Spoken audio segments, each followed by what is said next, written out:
आज हम बात करने वाले हैं दीपावली के त्योहार की। दोस्तों, प्रत्येक वर्ष कार्तिक की अमावस्या को मनाए जाने वाला भारतवर्ष का बड़ा त्योहार है। बड़े ही हर्ष उल्लास से मनाए जाने वाले इस त्योहार से जुड़े कुछ ऐसी बातें आपके सामने रखने वाले हैं जिसे सुनकर आप विश्वास नहीं करेंगे।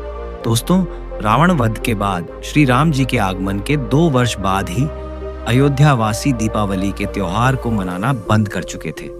लोग पटाखों से अनावश्यक रूप से ध्वनि प्रदूषण और वायु प्रदूषण फैलाते हैं एवं शास्त्र विरुद्ध साधना करते हैं। अब इस त्योहार ने मात्र आडंबर का रूप ग्रहण कर लिया है। आइए इस वीडियो में हम जानेंगे इस त्योहार पौराणिक महत्व व मनाने की सही विधि के बारे में। हिंदू मान्यताओं के अनुसार त्रेता युग में विष्णु अवतार श्री राम जी और सीता जी को 14 वर्ष का वनवास हुआ था।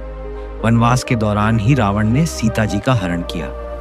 उसके बाद राम जी सीता जी को रावण से युद्ध कर लेकर आए। यही समय 14 वर्ष के वनवास के पूरे होने का भी था। अधर्मी रावण से सीता माता को वापस लेकर जब श्री राम अयोध्या वापस लौटे तो अयोध्या वासियों की प्रसन्नता का ठिकाना नहीं था। अपने प्रिय राजा रानी के आगमन की शुभ सूचना पाकर अयोध्या वासियों ने दीपक जलाकर उस अमावस्या की अंधकारमयी रात्रि को भी जगमग और उज्जवल किया और श्री राम और माता सीता के आगमन की खुशी मनाई। किंतु दीपावली का यह त्योहार अयोध्या वासियों द्वारा 2 बार तक ही मनाया जा सका।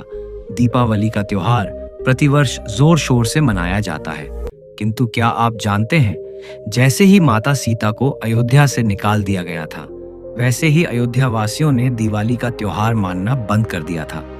अयोध्या के एक धोबी ने राजा राम द्वारा रावण की बंदी रही सीता माता को साथ रखना अनुचित ठहराया। राम जी को जब इसकी भनक लगी तो उनके द्वारा सीता माता को गर्भावस्था में अयोध्या से निष्कासित किया गया। अयोध्या वासी इस घटना से इतने दुखी हो गए कि उसके पश्चात अयोध्या वासियों ने कभी भी दिवाली का त्योहार नहीं मनाया। किंतु लोकवेद को सत्य मानकर अंध श्रद्धालुओं ने मनमाने रूप से पुनः इस त्योहार को मनाना शुरू कर दिया, जिसका अब न तो कोई महत्व है और न ही कोई अर्थ। सीता माता एवं मर्यादा पुरुषोत्तम श्री राम अलग अलग हो चुके थे तथा अयोध्या वासियों के लिए दिवाली का कोई अर्थ नहीं रह गया था। प्रत्येक वर्ष लोकवेद के अनुसार मनमाने ढंग से ही सुख समृद्धि के लिए दिवाली मनाई जाती है।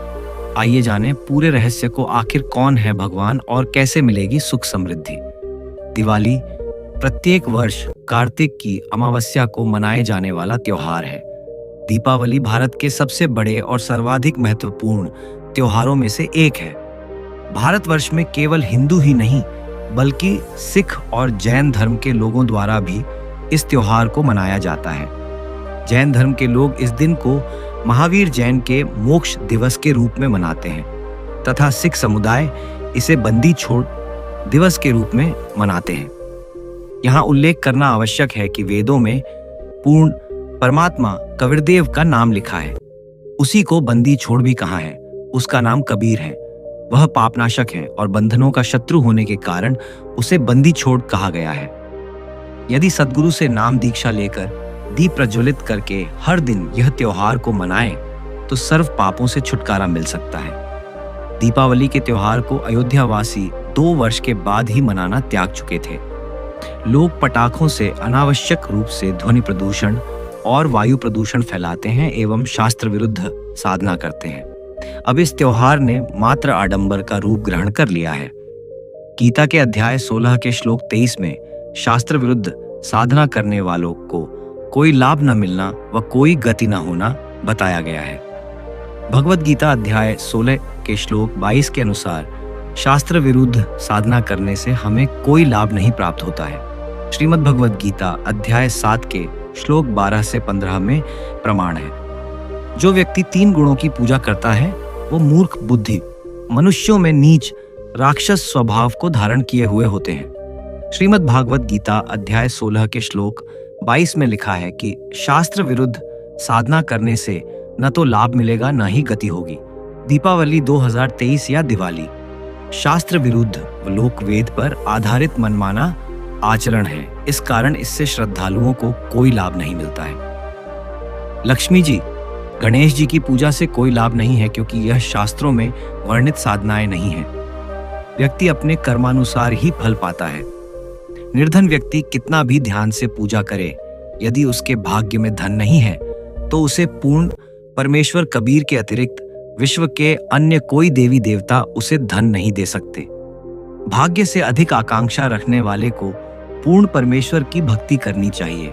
यह तो हम सभी जानते हैं कि जो जन्म लेता है वो मरता भी है, लेकिन अगर बात करें परमात्मा की तो वो तो जन्म मृत्यु से रहित है।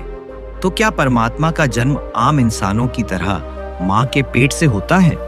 तत्वदर्शी संत रामपाल जी महाराज ने बताया है कि परमात्मा की 3 प्रकार की स्थिति है। पहली स्थिति में वो ऊपर सतलोक में विराजमान रहता है।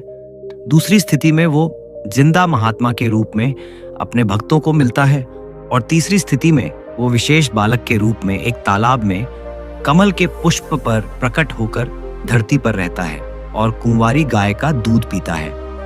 इसका अर्थ यह हुआ कि श्री राम एक महान पुरुष तो माने जा सकते हैं, लेकिन परमात्मा कदाचित नहीं। पूर्ण परमात्मा कोई और नहीं बल्कि कबीर साहिब हैं, जो चारों युगों में आते हैं।